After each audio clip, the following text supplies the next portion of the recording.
నియోజకవర్గ ఎమ్మెల్యే నాయన్ రాజేందర్ రెడ్డి గారు జనాలలో ఆదరణ లేక ఆయన ఎమ్మెల్యేగా ఎవరు గుర్తించకపోగా నిన్న చేసినటువంటి సంఘటనను మా దళిత పక్షాన ఒక వ్యక్తి ఎమ్మెల్యే ఉండి కూడా మా తాటికొండ రాజయ్య గారి పైన అనుచిత వ్యాఖ్యలు, నిరాధారమైన వ్యాఖ్యలు చేసుకుంటూ ఆయనను కించపరిచే విధంగా ఎంత ఈ బ్రతికెంత, మన వ్యవస్థ ఎంత, మీరు ఎంత ఎమ్మెల్యే అనేది మర్చిపోయి ఒక సీనియర్ వయసు కూడా గుర్తించి గౌరవించకుండా ఈ రోజు మా తాటికొండ రాజయ్య గారిని గీక్తాడు. అరే రాజయ్య అని చెప్పేసి అనేటువంటి మాటలు ఏవైతే ఉన్నాయో నాయన్ రాజేందర్ రెడ్డి గారి పైన సుమోటోగా కేసు పెట్టాలి.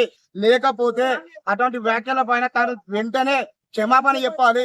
లేకపోతే సోమవారం రోజున 1000 తప్పులతో ఇదే అంబేద్కర్ సెంటర్ నుంచి నాయన్ రాజేందర్ రెడ్డి గారి ఇంటిని ముట్టడిస్తాం.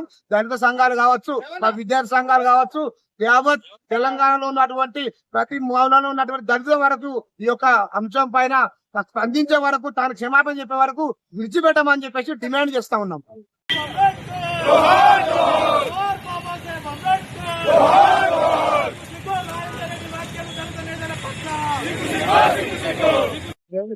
హన్మకొండలో ఉన్నటువంటి అంబేద్కర్ గారి విగ్రహం దగ్గర దళిత ప్రజా సంఘాలుగా ఈరోజు దళిత నాయకులుగా మేము నిరసన కార్యక్రమం చేపట్టడం జరిగింది.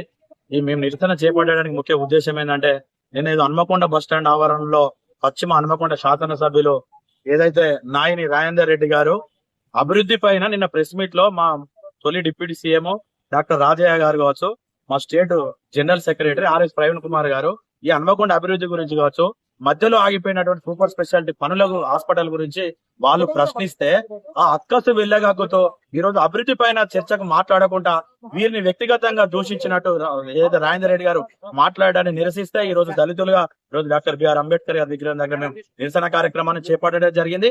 ఈయన నిజంగా హన్మకొండ శాసనసభ్యులు రాజయ్య గారు ఏదైతే ఆయన చేసేటువంటి కార్యక్రమాలను దగ్గరుండి చూసినట్టే గ్రామాలలో రాజయ్య గారు ఇది అది అని చెప్పేసి మాట్లాడుతూ ఉన్నాడు. దయచేసి ఈ రోజు మీరు ప్రజాస్వామ్యబద్ధంగా రాజ్యాంగం మీద ప్రమాణం చేసినటువంటి వ్యక్తి ఎమ్మెల్యే గారు ఇలా మీరు మెంబర్ ఆఫ్ లెజిస్లేచర్, ఈ రాష్ట్రంలో కావాల్సినటువంటి ఒక శాసనసభ్యులు చాలా హుందంగా గౌరవంగా ఉండాలి. కానీ మీరు కూడా ప్రతిపక్ష నాయకుని వాళ్ళే ఎవరో ప్రెస్ మీట్ లకు సంబంధించి మిమ్మల్ని డిమాండ్ చేస్తే 5 నిమిషాల సమయం సందర్భం లేకుండా రోడ్ల మీదకి వచ్చి మా దళిత నాయకుల పట్ల మీరు అనుచిత వ్యాఖ్యలు చేయడం అంటే ఈరోజు మేము చాలా సిగ్గుపడతా ఉన్నాం. ఎందుకంటే మా హన్మకొండ సంబంధించినటువంటి ప్రాతినిధ్యం వహిస్తున్నటువంటి మీ నియోజకవర్గ ఓటర్లుగా ప్రజలుగా మేము సిగ్గుపడతా ఉన్నాం.